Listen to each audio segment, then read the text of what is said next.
வணக்கம், நான் உங்க friend Jaya Srinivasan. Welcome to veggies recipe. இன்னைக்கு நம்ம வெஜ்ஜீஸ் ரெசிபி கிச்சன்ல வரலட்சுமி நோம்புக்கான பிரசாதம் ரெசிபிஸ் பார்த்துட்டு இருக்கோம். அந்த வரிசையில இன்னைக்கு தேங்காய் போலி நம்ம பண்ண போறோம். மேல் மாவு வந்து கோதுமை மாவு யூஸ் பண்ண போறோம். நம்ம வரலட்சுமி நோம்பு பிரசாதத்துக்கான pre preparation video already upload பண்ணிருக்கோம். நீங்க அதை பார்த்துருப்பேன் அப்படின்னு நினைக்கிறேன். இன்கேஸ் மிஸ் ஆயிருந்ததுன்னா அதோட லிங்க் நான் டிஸ்கிரிப்ஷன் பாக்ஸ்ல கொடுக்குறேன், நீங்க பாருங்க. அதுல வந்து இந்த ஸ்டஃபிங் எப்படி ப்ரிப்பேர் பண்றது அப்படிங்கறது அதுல வந்து டீட்டெயிலா நான் சொல்லியிருக்கேன். இந்த போலி வந்து நல்லா சாஃப்டாவும் டேஸ்டாவும் இருக்கும். தேங்காய் போலியா இருந்தா கூட நம்ம வெளியிலே வச்சா கூட 3-4 நாள் வரைக்கும் நல்லா இருக்கும். இந்த ஸ்டஃபிங்கை வந்து நம்ம முதல் நாளே ப்ரிப்பேர் பண்ணி வச்சுக்கிறதுனால அடுத்த நாள் கார்த்தால மேல் மாவு மட்டும் பிசைஞ்சா போதும், டக்குன்னு நம்ம வந்து போலி பண்ணி முடிச்சிடலாம். ஃபர்ஸ்ட் டைம் சேனலை பாத்துறீங்கன்னா ப்ளீஸ் சப்ஸ்கிரைப் பண்ணுங்க. பெல் ஐக்கானை கிளிக் பண்ணி ஆல் ஆப்ஷன் கொடுத்துட்டீங்கன்னா நான் போடக்கூடிய எல்லா வீடியோஸும் குவிக்கா வந்து உங்களுக்கு ரீச் ஆகும். வாங்க, வரலட்சுமி நோம்பு பிரசாதம் டேஸ்டியான நல்ல சாஃப்டான கோதுமை மாவு யூஸ் பண்ணி தேங்காய் போலி குவிக்கா எப்படி பண்றதுன்னு பார்க்கலாம். வரலட்சுமி நோம்பு பிரசாதம் போலி பண்றதுக்கு 1 கப்பு கோதுமை மாவு. நம்ம கோதுமை மாவுக்கு பதிலா மைதா மாவு கூட எடுத்துக்கலாம், இல்ல 2 சரிபாதியா கூட எடுத்துக்கலாம். இந்த மாவுல 1/4 டீஸ்பூன் உப்பு, 1/4 டீஸ்பூன் மஞ்சள் பொடி. உப்பு சேர்க்கறதுனால மேல் மாவு சப்புன்னு இல்லாம நல்லா இருக்கும். மஞ்சள் பொடி சேர்க்கறதுனால கலரும் நல்லா வரும். உப்பு மஞ்சள் பொடியும் மாவுல வந்து ஈவனா மிக்ஸ் ஆகிற அளவுக்கு நல்லா கலந்து விட்டுருவோம். இதெல்லாம் கொஞ்சம் கொஞ்சமா தண்ணியை விட்டு நல்லா சாஃப்டான மாவா நம்ம பிசைஞ்சு எடுத்துக்கலாம். நம்ம சப்பாத்தி மாவோட இன்னும் கொஞ்சம் சாஃப்டா இருக்கணும். இந்த அளவுக்கு பிசைஞ்சதுக்கு அப்புறம் மாவுல நல்லா 1 டேபிள் ஸ்பூன் எண்ணெய் விட்டு நல்லா பிசைஞ்சுப்போம். நல்லா அப்படி அழுத்தம் கொடுத்து இழுத்து பிசைஞ்சோம் அப்படின்னா மாவுல ஒரு ஸ்டிக்கினஸ் வரும். அப்ப நம்ம போலி இடும்போது நல்லா மெலீசா இடுறதுக்கும் வரும். ஏன்னா நம்ம மைதா மாவு யூஸ் பண்ணல, கோதுமை மாவு யூஸ் பண்றதுனால கொஞ்சம் அதிகமாவே நல்லா பிசைஞ்சுட்டா நல்லா இருக்கும். நல்லா பிசைஞ்சாச்சு. இப்போ ஒரு தட்டு போட்டு மூடிடலாம். இப்போ ஒரு 1/2 மணி நேரம் நல்லா ஊறட்டும். நம்ம போலிக்கு மேல் மாவு பிசைஞ்சு வச்சிருக்கோம் இல்லையா, அது ஊறுறதுக்குள்ள நம்ம ஸ்டஃபிங் ரெடி பண்ணிடுவோம். இந்த கப்ல 3/4 கப் வெல்லம் நல்லா பொடிச்சு எடுத்துட்டு இருக்கேன். அது இந்த பவுல்ல சேர்த்துக்கலாம். இதுல கொஞ்சமா தண்ணி விட்டுக்கலாம். அந்த வெல்லம் கரைஞ்சி கொதிச்சு வந்தா போதும். பாகு எதுவும் வர வேண்டியது இல்லை. வெல்லம் நல்லா கரைஞ்சி கொதிக்க ஆரம்பிச்சிடுது. இந்த மாதிரி கொதிக்கும் போது நல்ல ஒரு வெல்லத்தோட மனம் வரும். அது வரைக்கும் நம்ம கொதிக்க வச்சுக்கணும். இப்ப ஸ்டவ் ஆஃப் பண்ணிக்கலாம். ஸ்டவ்ல ஒரு கடாய் வச்சிருக்கேன். 1 டேபிள் ஸ்பூன் நெய் விட்டுக்கலாம். நெய் சூடானதும் நம்ம வெல்லம் அளந்து எடுத்தோம் இல்லையா, அதே கப்ல 1 கப்பு தேங்காய் துருவல். தேங்காயில இருக்கிற ஈரம் போக கொஞ்சம் நல்லா வதக்கிக்கலாம். தேங்காய் ஈரம் போக நல்லா வறுத்தாச்சு. இதை மாதிரி வறுக்கிறதுனால தேங்காய் போலி ஒரு 3-4 நாள் வரைக்கும் கெட்டு போகாம நல்லா இருக்கும். கொதிக்க வச்ச வெள்ளை பாக்க வந்து டைரக்டா இதுல ஃபில்டர் பண்ணி எடுத்துடலாம். நல்லா வதக்கி விட்டுப்போம். சேர்ந்து கொதிச்சு நல்லா இறுகி வரட்டும். வெல்லமும் இந்த தேங்காயும் வந்து நல்லா சேர்ந்து வந்துட்டு ரொம்ப வந்து ட்ரையாவும் ஆயிடக்கூடாது. இதை போல கொஞ்சம் ஈரமா இருக்கணும். நம்ம ரொம்ப ட்ரையா கலரிட்டோம் அப்படின்னா சூடு ஆறினதுக்கு அப்புறம் ரொம்ப இறுகி போயிடும். அதனால கொஞ்சம் இது போல ஈரம் இருக்கும் போதே நம்ம ஆஃப் பண்ணிக்கணும்.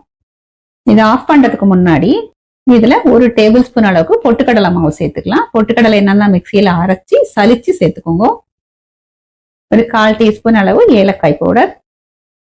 சில சமயம் நம்ம போலி பண்ணும்போது கூட கசியும். இந்த மாதிரி நம்ம பொட்டுக்கடலை மாவு சேர்க்கும் போது அந்த மாதிரி கசியாம இருக்கும்.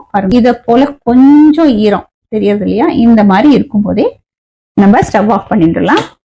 இது கம்ப்ளீட்டா சூடு ஆறட்டும். சூடு ஆறும் போது கரெக்டான பதத்துல இருக்கும். போலி மாவு பாருங்க நல்லா சாஃப்டா ஊறிடுது. இன்னும் ஒரு தடவை நல்லா இதை இழுத்து பசஞ்சிக்கலாம்.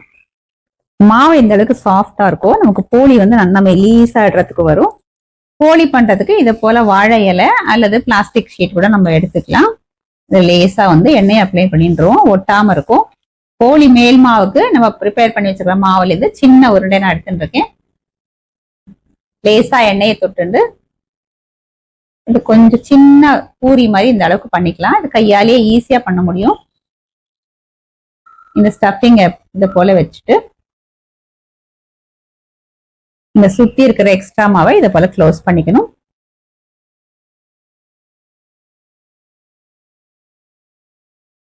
இதை போல ரொம்ப அதிகமா இருக்காது, அப்படி கிள்ளி எடுத்துடலாம். இதை நம்ம இப்படி க்ளோஸ் பண்ணிட்டு ஃபிளாட் பண்ணிப்போம். இது போல கையால பிளாட்டா பண்ணிட்டோம் அப்படின்னா உள்ள வச்சிருக்க ஸ்டஃபிங் வந்து ஈவனா உள்ள ஸ்ப்ரெட் ஆயிருக்கும். இலையில வந்து லேசா எண்ணெய் அப்ளை பண்ணிட்டு நம்ம க்ளோஸ் பண்ணிருக்கோம் இல்லையா, இது வந்து திருப்பி வச்சுட்டு மேல் சைடு வந்து சென்டர்ல இருந்து ஓரத்துக்கு இது போல ஸ்ப்ரெட் பண்ணிட்டே வரணும்.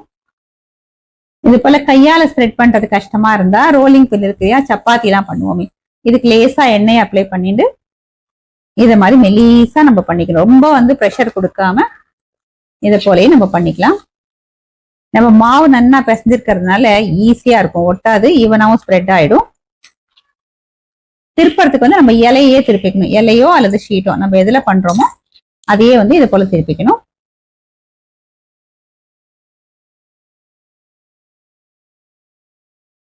பாருங்க அழகா மெலீஸா நன்னா வந்திருக்கு.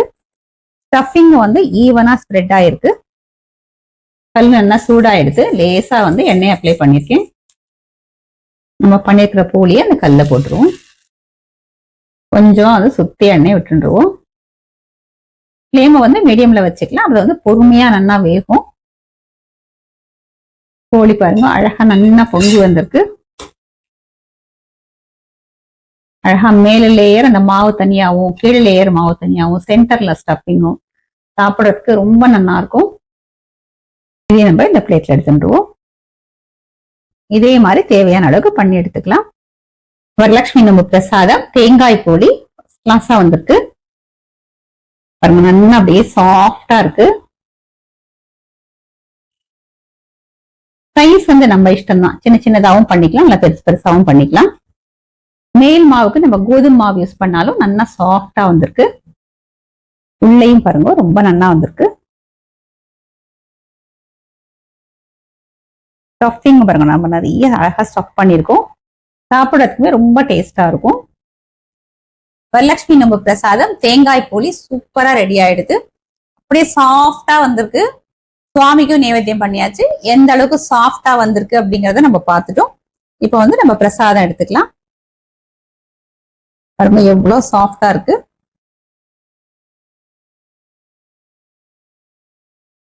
நம்ம கோதுமை மாவுல பண்ணியிருந்தாலும் நல்லா மைதா மாவுல பண்ண மாதிரி சாஃப்டா வந்திருக்கு. அதுக்கு ரீசன் வந்து நம்ம மாவு பிசைஞ்சோம் இல்லையா, அந்த மெத்தட் தான்.